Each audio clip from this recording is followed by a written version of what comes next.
Esse episódio tem um oferecimento de Precisão Agroagrícola, sua aplicação em boas mãos. Agro e prosa, apresentação Divino Ronaldo.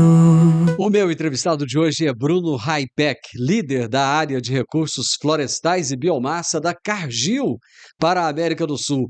E o tema da nossa entrevista será Programa Cargill Parceria Florestal se expande aqui no estado de Goiás. Grande Bruno, como é que estão as coisas? Tudo bem? Tudo jóia, graças a Deus. Um prazer aí estar contigo, falando um pouquinho sobre a parceria, sobre o eucalipto, né? Um tema sempre muito disseminado aí no mundo agro, né? E em franca expansão. Então é um prazer estar aqui com você, podendo falar um pouquinho sobre isso. Bom demais, cara. Show.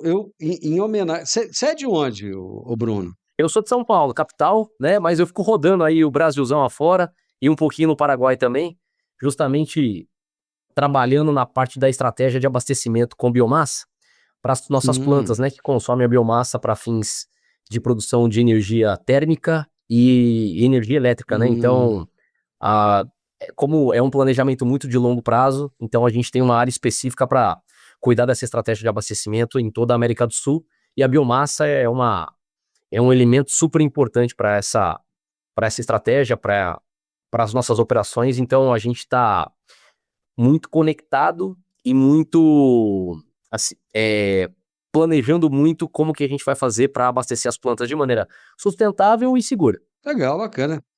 Bom, há poucos dias atrás foi o Dia do Gaúcho, então, em homenagem aos gaúchos, eu trouxe aqui meu chimarrão. Logicamente Coisa que boa. deve estar tudo errado o que eu estou fazendo. Tudo não, né? Porque eu estou conseguindo. Peraí. Agora já esfriou um pouco a água, tá fora da temperatura, e tal, rapaz, assim, tá bom. Para quem é goiano, né, tomando chimarrão, não precisa também de saber fazer Pois é, ó, certinho, já é né? uma bela homenagem. Já começou bem. Aliás, cara, eu gosto muito do Rio Grande do Sul, gosto muito dos gaúchos, viu? Tive na Expo Inter recentemente, cara, que feira fantástica, fiquei impressionado com a tradição, com a cultura daquele povo. Então, tá aí minha homenagem ao povo gaúcho, um pouquinho atrasado, mas tá ótimo. Meu amigo, vamos falar de eucalipto, então. Que é esse tal de programa Parceria Florestal da Cargill? Bem, esse é um programa que nós temos, né, já há alguns anos na Cargill, em algumas regiões, e esse programa ele visa trazer uma atratividade para o produtor, né, onde ele disponibiliza a terra para a Cargill fazer o plantio do eucalipto, a manutenção, a colheita e depois o transporte, né, onde o produtor ele fornece a terra, não tem nenhuma dor de cabeça com relação à mão de obra, com relação à compra de insumos, ou até mesmo manutenção e de todo o período contratual. E é uma maneira que a gente traz também para trazer tranquilidade para o produtor, né? E ele poder focar em outras atividades, diversificação de renda, né? Então o programa ele visa trazer segurança numa cultura de longo prazo, né? Aonde ele vai ter aí a Cargill por trás, trabalhando na sua propriedade, então agregando valor à terra, trabalhando com a empresa séria, e isso eu entendo que para alguns casos, né, de alguns produtores, acaba sendo muito atrativo. O programa já está rodando em Minas Gerais, já roda em Goiás também, mas de repente eles resolveram expandir aqui no estado de Goiás. O que motivou a Cargill a expandir esse programa aqui para Goiás, e principalmente nas regiões de Anápolis, Goiânia e Rio Verde? Então, para falar um pouquinho sobre o que motivou, né, é importante falar um pouquinho sobre o Hum, contexto de mercado. A biomassa, ela é é. um produto oriundo de alguns tipos de materiais, como bagaço de cana, sabugo de milho, casca de algumas sementes, né, de algumas frutas, e predominantemente também do eucalipto, né, em forma ou de lenha ou de cavaco. Uhum. E a gente vê que o consumo de biomassa, até por um apelo sustentável, ecológico, né, porque ele é considerado um combustível de emissão neutra, né, porque ao longo da sua formação Hum. florestal, ele sequestra o gás carbônico. Então a gente vê uma migração muito forte, né, de indústrias que consomem combustíveis fósseis para um combustível mais verde, né, que é a biomassa. E além disso, também tem a questão do custo, né? O combustível fóssil, quando comparado com a biomassa, ele acaba sendo um combustível mais caro e mais prejudicial ao meio ambiente. Como nós temos plantas no estado do Goiás, assim como em outros estados, e nós acompanhamos o equilíbrio entre oferta e demanda de biomassa e até mesmo florestal, né, nessas regiões, a gente entende que ao longo dos anos foi existindo aí uma redução no número de florestas plantadas, né, e de disponibilidade também de outras biomassas, como o bagaço, que começa a ter outras utilizações. Então, as próprias usinas que estão presentes no estado do Goiás usam o próprio bagaço para cogerar energia e vender energia no mercado, né? Então, está muito exposto aos humores dos preços, né, de energia. Esse bagaço ele acaba tendo muita volatilidade em termos de disponibilidade e em termos de preço. E como as florestas estão em franca redução, né, a gente vem acompanhando aí as florestas, eu digo, não vinculadas, né, a nenhum consumidor, né, de produtores independentes, ela vem diminuindo. Então, o que motivou a gente a expandir aí o nosso programa de parceria florestal foi justamente essa segurança de abastecimento para as fábricas, né, em regiões que a gente está enxergando como regiões críticas. Então, eu vejo que o maior motivador é garantir o abastecimento sustentável para as nossas plantas, né, e oferecer um programa interessante para o produtor, com uma forma de diversificação de risco, uma forma de valorização da terra dele, né, sendo bem manejada aí pela Cargill, fazendo as correções de produtividade de solo e tudo mais. Então a gente entende que nós temos também o valor a agregar para o próprio produtor. Aqui para mim também travou um pouquinho, mas acho que agora deu para complementar aqui a pergunta, né? Perfeito, complementou perfeitamente. Você falou de floresta plantada. Tem muita gente que critica o eucalipto em função de ser uma monocultura, né? Então, aliás, porque tem uma galera que grita alto, né? Às vezes eles nem são tantos assim, mas o barulho que eles fazem é muito grande. E eles gritam contra o eucalipto, e o fato de ser uma monocultura e tal, e depois é cortado, quer dizer, não é uma coisa permanente. Cara, como é que vocês, enquanto empresa, trabalham isso? Olha, a gente realmente vê, né, muito esse movimento, né, falando sobre a monocultura do eucalipto, né, e a gente tem até alguns estados que são um pouco mais rigorosos com relação a isso, né, limitando a área que pode ser plantada. Mas eu diria que essa pressão ela acaba acontecendo até mais sobre as indústrias de celulose, né, que são intensas em consumo de madeira, então precisam de uma área plantada gigantesca quando comparado à necessidade de área que a Cargill precisa para fins térmicos, né, um consumo mais tímido, um consumo menor quando comparado com a indústria de papel e celulose. E no nosso caso, a gente atua em regiões onde você tem a presença de várias culturas próximas, né, das nossas florestas. A gente não planta tudo em uma área só, então isso é bem diversificado em termos de posicionamento de onde estão essas propriedades. A gente, inclusive, após o segundo ano, que o eucalipto já está numa idade um pouquinho mais avançada, a gente permite que soltem gado dentro da propriedade, né? Então é uma alternativa adicional que a gente traz para o produtor.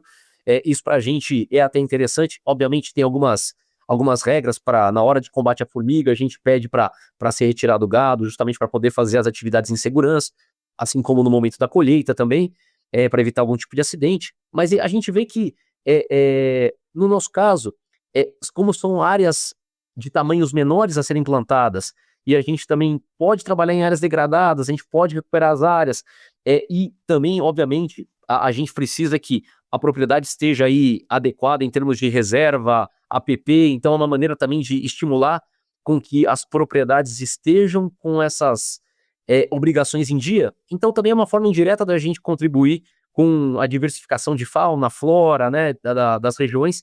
Então acaba não sendo, na nossa visão, uma monocultura espalhada numa grande área, como às vezes acaba acontecendo, como eu disse, aí em áreas de papel e celulose. Então eu vejo que essas pressões estão mais conectadas nessas regiões que têm uma cultura florestal muito grande, que aí, pensando de uma maneira mais abrangente, realmente acaba trazendo essa visão de monocultura e de um prejuízo maior ali para a região em termos de fauna e flora. Acho que no nosso caso a gente não sofre muito com esses tipos de questionamento, sabe? Eu vou para mais um intervalo comercial, já já voltamos. Alta tecnologia, eficiência e produtividade no campo. Com a precisão aeroagrícola, você tem maior uniformidade na aplicação, sem amassar plantas e sem compactar o solo. tudo isso com menor impacto ambiental e uma equipe comprometida com ética, respeito, inovação e resultados. Certificação em aplicação aeroagrícola sustentável, base em Catalão e pontos de apoio em Goiás, Minas Gerais e São Paulo. Precisão Aeroagrícola, sua aplicação em boas mãos. Acesse www.precisãoaeroagrícola.com.br. Hoje estamos falando a respeito do programa Cargill Parceria Florestal, que está se expandindo a Goiás. Eu estou entrevistando o Bruno Raipek, líder da área de recursos florestais e biomassa da Cargill para a América do Sul. O eucalipto tem muita exigência de solo, Bruno, ou não? Não, na verdade, Em termos o eucalipto, termos nutricionais, manejo. na verdade, o eucalipto é um ciclo muito longo, né? Comparado com outras culturas. Então, ele é um ciclo Hum, de 6 a 7 anos, né? hum, Pode ser até mais longo quando você pensa na hum. cultura do eucalipto para finalidade de serrarias e tudo mais, mas que não é o nosso caso. Então, o nosso, a gente está falando de 6 a 7 anos. E a gente não tem grandes exigências. O que a gente olha, obviamente, é questão de declividade por conta do momento da colheita, o acesso que está essa fazenda. Então, é um acesso que está próximo de uma rodovia, porque como a gente transporta isso para a planta, né, para alimentar a fábrica, a gente precisa ter uma logística aí bem planejada. A gente precisa de uma área que tenha pelo menos uns 50 hectares, 50 para cima, porque senão aí já começa a complicar um pouquinho a transferência de maquinário, que é um maquinário bem pesado, né, quando a gente fala do eucalipto, principalmente na hora da colheita, né, os maquinários são maquinários bem robustos, né, mas assim, nós não temos grandes limitações. Obviamente nós vamos ver questão de formação rochosa, né, porque como o eucalipto também é uma cultura que ela é um pouco mais profunda, então a gente pode ter algum problema quando você tem alguma formação rochosa que não está aparente, né, então a gente faz algumas avaliações, mas a princípio não é uma cultura de grande exigência e também, obviamente, a questão da pluviosidade, né, mas no caso do Goiás a gente não tem esse problema, né, graças a Deus, é uma região aí bem abençoada, eu diria, no sentido de pluviosidade, de chuvas. A gente tem desafios maiores em regiões como ali o Oeste Baiano, né, a região ali do Tocantins, que a gente também está planejando expandir a nossa área de parceria florestal, mas o Goiás, eu diria que é mais uma questão logística mesmo e de tamanho de área, porque é uma região muito produtiva, né, muito fértil aí, então pro eucalipto é super bem aceito. Aliás, você até já começou a responder uma outra questão minha, porque vocês estão presentes em Minas e estão presentes em Goiás, então vocês têm a intenção de expandir para outros estados. A gente tem Minas, tem Goiás, nós temos em Primavera do Leste no MT, né, já um programa implementado, Ah, temos em Rio Verde também, e agora a gente está expandindo mais aí, digamos, para o Nordeste, né, aonde a gente tem temos uma planta em Barreiras, né, que fica no Oeste Baiano, e nós temos uma planta em Porto Nacional, que hum. foi recém-adquirida, e a gente também está prospectando áreas para plantar nessa região também, porque nós entendemos que sofre do mesmo déficit entre oferta e demanda de biomassa para a região. Então, pensando no planejamento de médio e longo prazo, a gente entende que é importante expandir a parceria para essas regiões também. E temos uma planta, né, uma planta que é recém-adquirida no Goiás, que é a de Anápolis. Então, vai ser o primeiro ano que a gente vai plantar para essa planta. A planta de Goiânia e a planta de Rio Verde nós já plantamos anos anteriores, mas para Anápolis, que é uma planta recém-adquirida, a gente está iniciando agora, nesse período de chuvas, agora entre 25 e 26, né? A gente vai iniciar o plantio para a nossa planta de Anápolis também. Ô Bruno, eu sei que tem muitos produtores que têm um pé atrás com o eucalipto. Tem muita gente que você fala eucalipto, ela arrepia, né? E eu queria que você explicasse por que que o pessoal tem um pé atrás e o que que vocês trazem de diferencial nesse programa de parceria de vocês que pode deixar o pessoal um pouco mais tranquilo. Isso que você trouxe é uma verdade, né? Dentro do universo florestal, né? Muito se fala, né? Do temor do eucalipto, né? Ele acaba sendo aí muitas vezes preterido pelos produtores e acho que existem algumas razões para isso.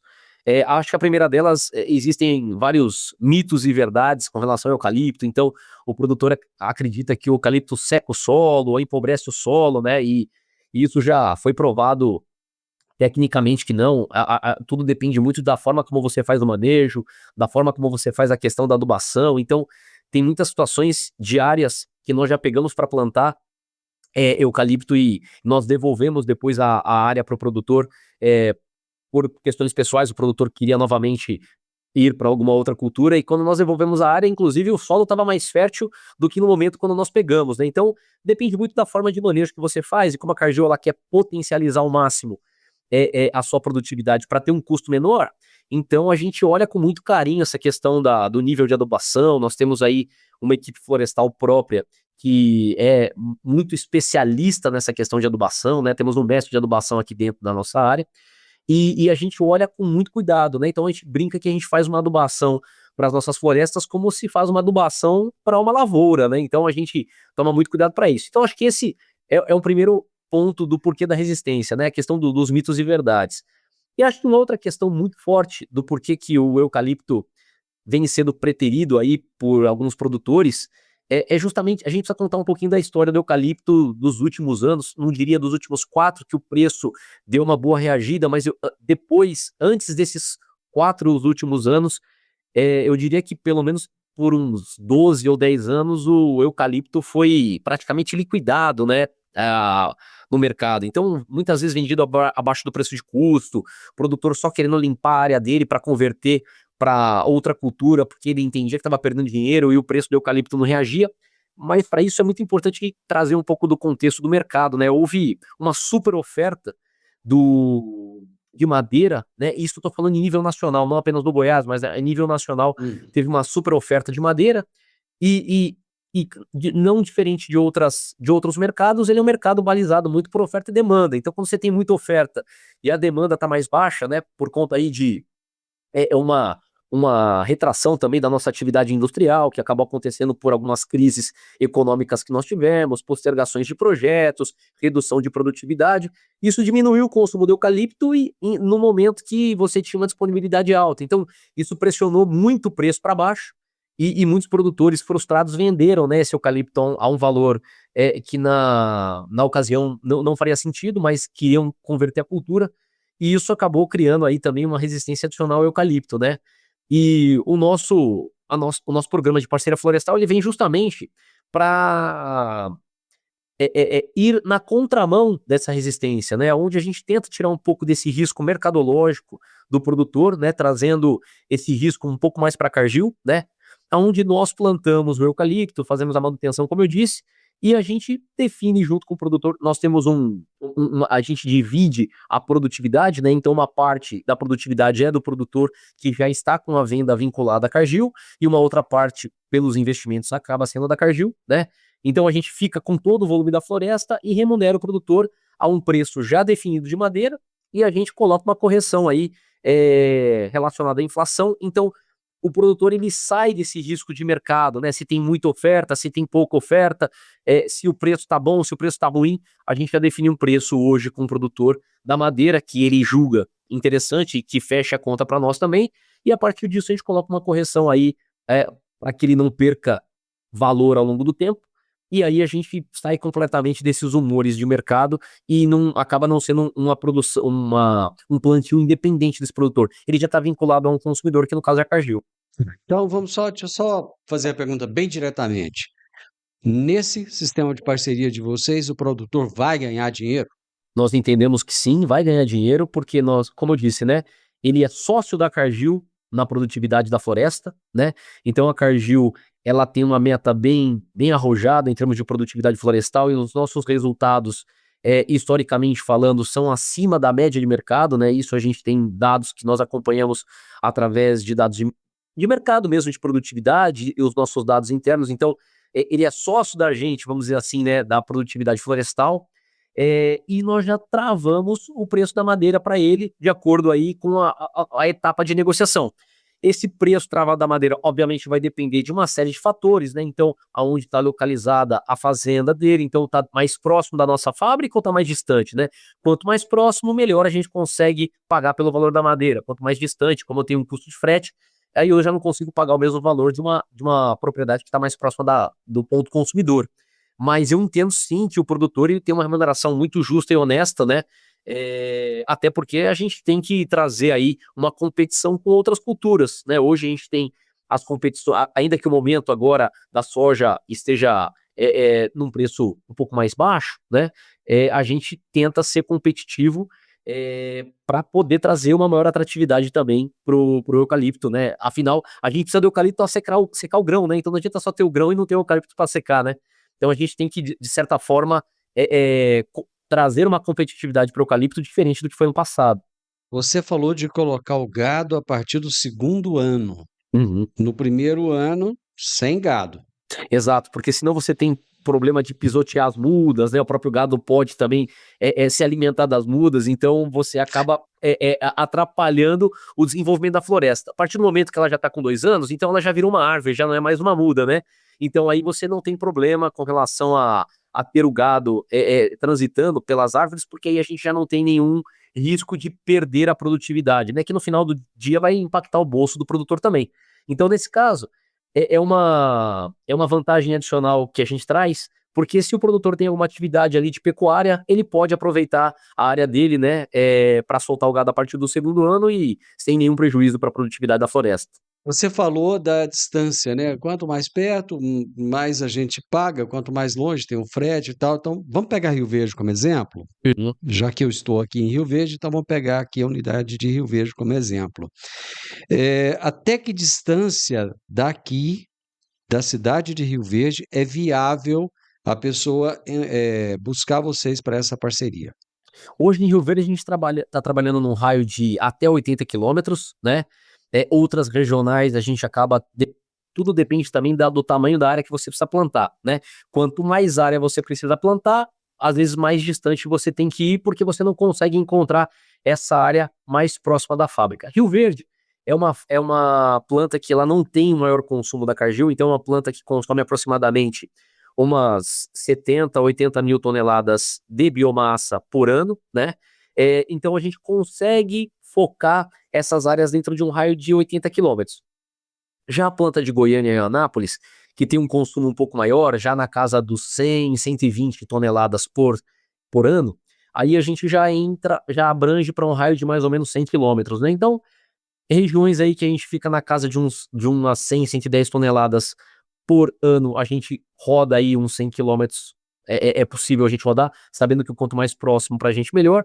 Mas numa planta que a gente já consome menos, a gente tenta localizar essas florestas o mais próximo possível, né? Então o Rio Verde fica dentro desse raio de uns 80 quilômetros mais ou menos. Vamos para mais um intervalo e voltamos já. No mundo do agronegócio, informação é poder. E no portal agroeprosa.tv você encontra as notícias mais relevantes e atualizadas sobre o setor que move o Brasil. São análises, entrevistas com especialistas e tudo o que você precisa saber para se manter à frente no mercado. Do campo à mesa, agroeprosa.tv conecta você ao que realmente importa no agro.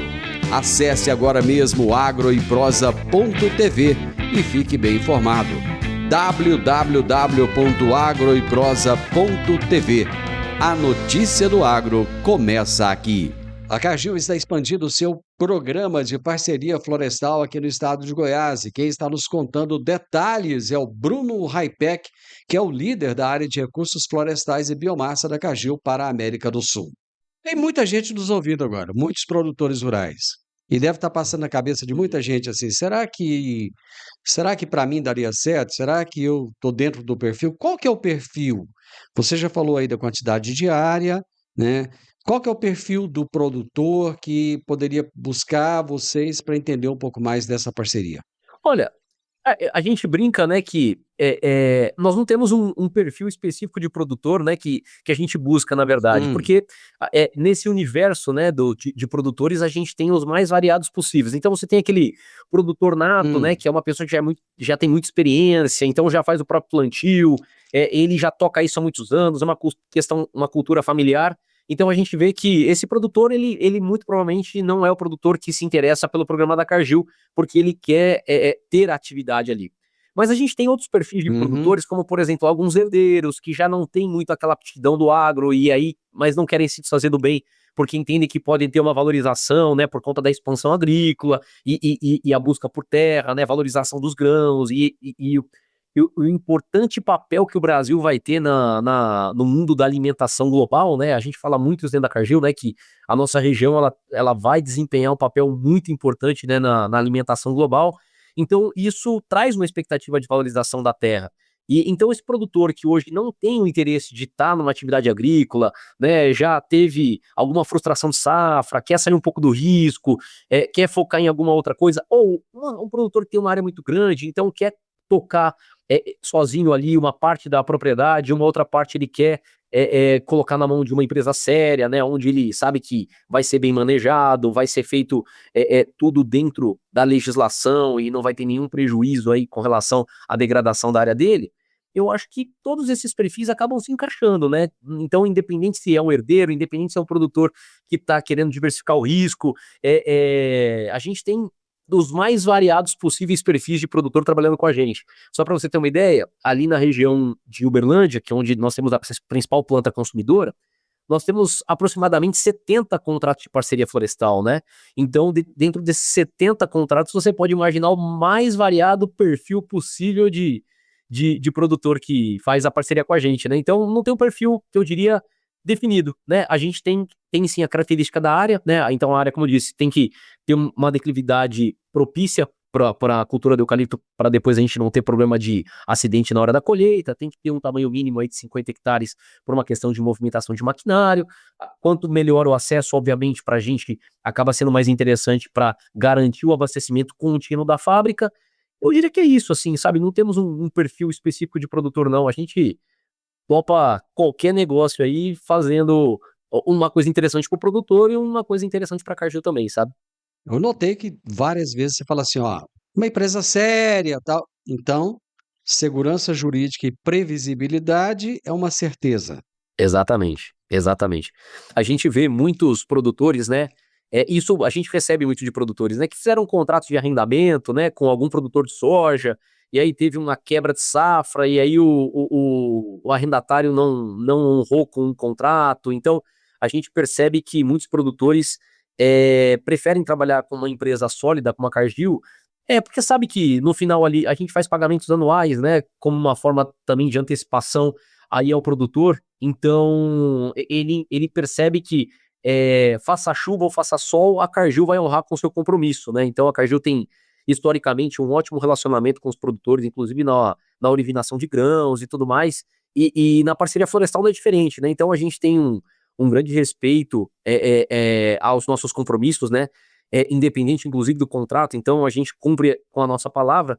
Então, eu destaco muito isso mesmo, né? Que é uma empresa séria, porque algo que o próprio produtor ele reconhece, muitas vezes prefere trabalhar com a Cargill justamente do que às vezes entrar numa aventura aí que pode sair caro, né? Então pode ter aí a terra parada 1 ou 2 anos e remuneração zero. Então eu foco muito nisso porque com a Cargill é uma garantia que ele vai ter essa receita e com certeza ele vai estar satisfeito aí com o nosso contrato.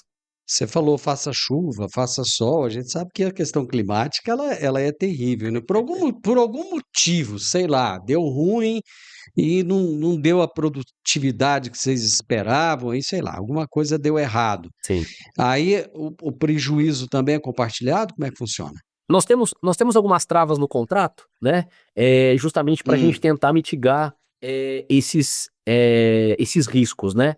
Historicamente falando, Hum, a gente nunca teve um prejuízo numa área, por exemplo, que nós perdemos hum. 30%, 20% da área, né? Já tivemos sinistros de vento, déficit hídrico, doença, ou até mesmo fogo algumas vezes, mas sempre num percentual, assim, eu diria, na casa de 2% de perda, né? Então, como a gente precisa dessa biomassa para abastecer a planta, porque senão não roda a planta sem a biomassa. Então a gente tem assim, um time muito atuante, né? Tanto no aspecto aí da saúde da floresta, bem como na parte agora de incêndios, que a gente passa um período de seca que o ano passado foi bem severo, né? E tivemos vários casos de incêndios Brasil afora. Graças a Deus esse ano está sendo um ano um pouco mais tranquilo em termos de incêndio. Acho que agora também o perigo até já passou, né? Pois é. A gente Começa a não, eu não chover, gosto né? de ficar falando muito não para não trazer nenhum azar, mas assim, o perigo maior já passou sim, a gente já tá até tendo alguma incidência de chuvas agora, mas, então assim, Hã? a gente historicamente não tem grandes perdas, né, são coisas bem marginais, e a gente tenta trazer alguma trava de risco para o produtor justamente para que ele possa dormir tranquilo e não ter nenhum tipo de preocupação, como eu disse. Deixa que a preocupação ficar com a Cargill, obviamente ele vai ser muito bem-vindo na fazenda ali para acompanhar, né, como que está sendo a produtividade, como que estão sendo as coisas, e é interessante porque o produtor ele veste essa camisa do sócio, e quando você tem, às vezes, algum caso aí de incêndio ou até alguma invasão, alguma coisa assim, o produtor, às vezes, é o primeiro a ligar para a Cargill para falar assim, nós estamos tendo um incêndio, aqui um foco de incêndio, então a gente já tem uma brigada bem robusta para fazer combates e também para administrar algum tipo de situação que aconteça, né?